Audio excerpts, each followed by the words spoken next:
Welcome to this Tutor to You Sociology topic video on education. In this video, we're going to look at ethnicity, class and educational outcomes, looking at the work of Professor Steve Strand. Professor Steve Strand is a leading educational sociologist and Professor of Education at the University of Oxford.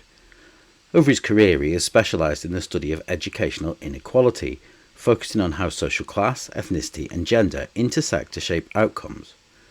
He's conducted major projects for the Department for Education and is recognised as one of the UK's top researchers in his field.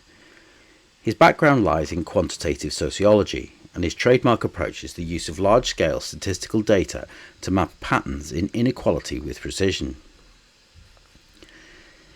In 2015, Strand published one of his most important reports, Ethnic, Socioeconomic and Sex Inequalities in Educational Achievement at age 16. This study sought to understand which groups of pupils were most disadvantaged at the point of completing their GCSEs and why inequalities persisted despite decades of reform. The context was clear.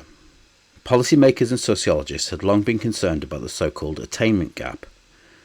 Previous research showed that working class pupils tended to underachieve compared to middle class peers, girls tended to outperform boys, and that ethnic groups varied widely in achievement. Strand's aim was to provide a comprehensive evidence-based overview of these inequalities and to clarify how class, ethnicity and gender interacted. Sociologically, Strand's work fits into a structural perspective. Like functionalists and new right thinkers, he's interested in large-scale patterns and outcomes rather than individual classroom interactions. However, his conclusions align more closely with critical approaches, since he highlights how structural disadvantage, particularly socioeconomic inequality, remains the strongest determinant of attainment. His research is also policy-orientated, aiming to provide insights that governments can use to reduce inequality. Methodologically, Strand used the National Pupil Database, which contains detailed information on the exam results and backgrounds of hundreds of thousands of pupils in England. This quantitative approach is one of the study's great strengths. It allows for a nationally representative analysis, ensuring that the findings are reliable and up to date. However, a limitation is that statistics only show what the patterns are, not why they exist.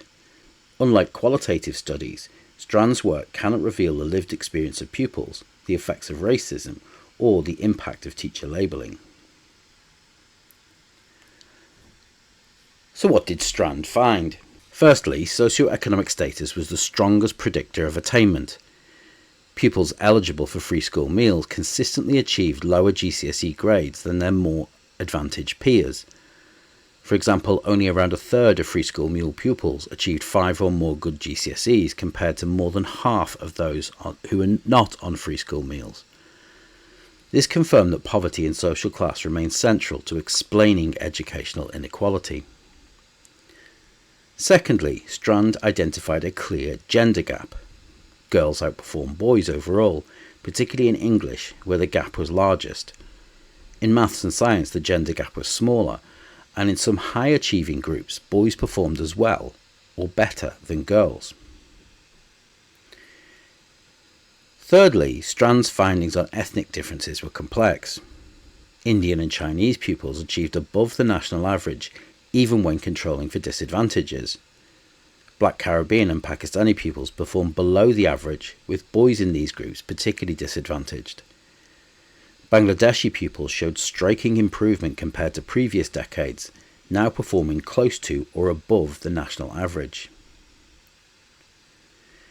Crucially, Strand argued that much of the ethnic gap could be actually explained by socioeconomic disadvantage.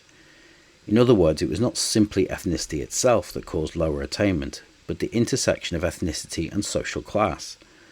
For example, middle-class Black Caribbean pupils performed reasonably well, whereas white working-class boys in receipt of free school meals performed the worst of all.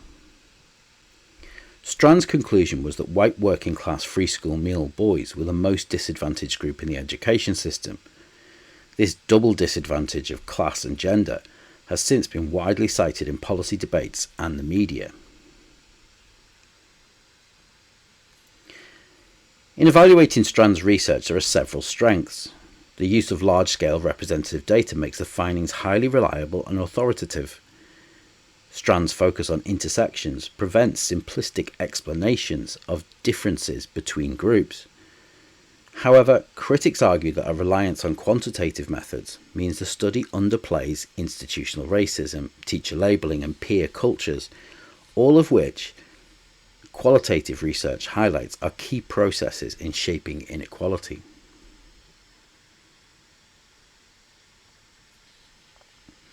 For AQA A Level Sociology students, Strand is extremely useful, particularly when looking at trends in class, gender, and ethnic achievement. It's also a clear example of the application of quantitative methods. Strand's use of large statistical datasets allows students to show how sociologists identify patterns and make generalizations about society. However, students can also evaluate this method, pointing out its limitations in capturing the lived experience behind the numbers. Strand's work also helps illustrate how sociology informs social policy. His findings have been cited by government and media reports and used to justify initiatives aimed at raising boys' achievement and targeting support for white working class pupils. This makes him an excellent case study for showing the real-world application of sociological research. In short, Strand provides one of the clearest and most authoritative accounts of inequality in modern education. His background as a quantitative sociologist ensures reliability, but it also leaves questions about the process of inequality unanswered. For AQA sociology students, his work is invaluable both as contemporary evidence of class, gender, and ethnic inequality, and as a way to discuss how sociology shapes policy and debate beyond the classroom. That concludes this Tutor to You Sociology topic video on education, looking at the work of Professor Steve Strand on ethnicity, class, and educational outcomes. Thanks for watching.